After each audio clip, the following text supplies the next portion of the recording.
Hello everyone and welcome to my YouTube channel. In today's class we are going to talk about wood. आज की जो हमारा class है वो है wood पर. wood का जो हमारे पास यूजेस है इसका इस्तेमाल हम कैसे कर देते हैं तो आपने ये सीखना है, लेकिन पहले आपने जानना है कि wood हमारे पास ग्रामर में है क्या. तो would जो हमारे पास ग्रामर में है वो है मॉडल वर्ब. अब कहीं पर भी इसका इस्तेमाल कर लेते हैं तो वो मॉडल वर्ब की तरह काम कर देगा. और इसका जो हम हेल्पिंग वर्ब है इसका जो इसकी तरह काम कर रहे हैं वो है वेल. वेल और दोनों एक जैसे का काम करे, लेकिन फिर भी इन दोनों में डिफरेंसेस है. तो उड के बारे में हम जान लेते हैं. So let's get started. The first thing that we should know about the structure of would. हमने जानना है स्ट्रक्चर के बारे में. तो स्ट्रक्चर कुछ इस तरह होगा कि आपने लिख देना है सब्जेक्ट, सब्जेक्ट के बाद उड लिखना है आपने, और साथ ही बेसिक वर्ब को लगा के मतलब फर्स्ट वर्ब को लगा के और ऑब्जेक्ट भी लिखे. तो ये हमारे पास एक स्ट्रक्चर बन जाएगी उड का, जो हमारे पास एक मॉडल वर्ब है.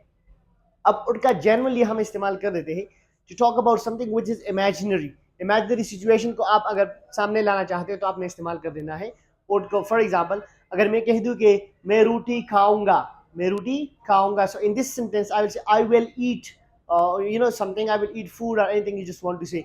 तो मैंने कह दिया आई विल ईट, क्योंकि मेरा जो खाना है वो पिक्स है, कोई वो कंफर्मेशन है यहाँ पे.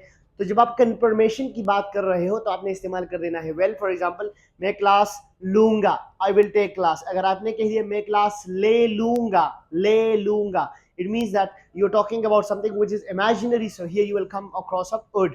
I would take class. For example, you just want to say, I would eat food, मैं खाना खा लूंगा. और I will take food, I will eat food, तो मैं खाना खाऊंगा, खा लूंगा, खाऊंगा. खाऊंगा is something which is confirmed, so you will have to put there well, आपने well लगा देना है. and खालूंगा is something which is imaginary, so आपने लगा देना है would.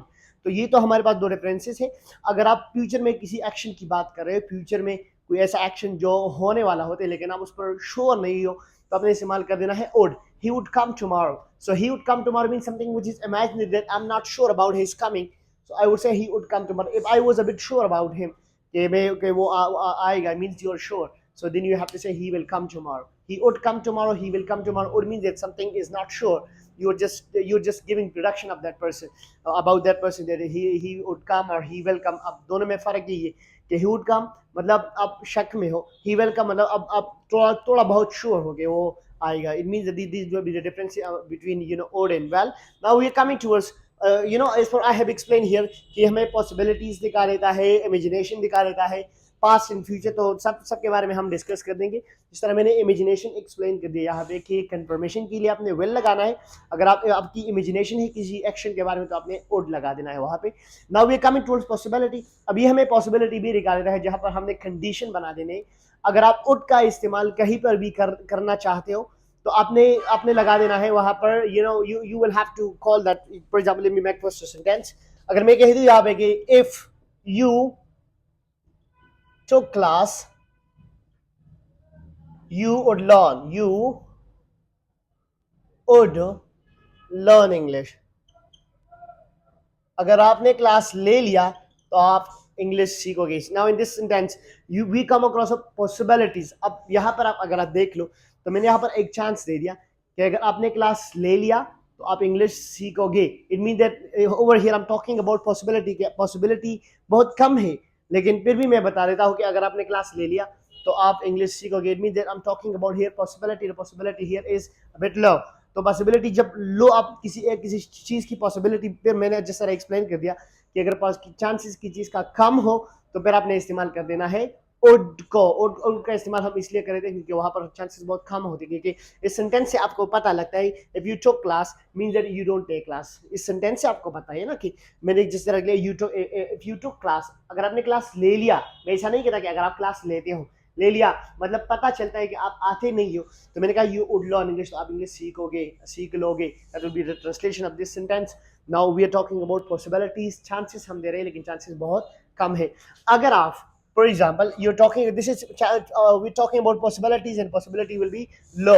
And if you're just putting sentence like this, that if you had taken class, if you had taken class, you would have learned English. So this is what another sentence that we have here.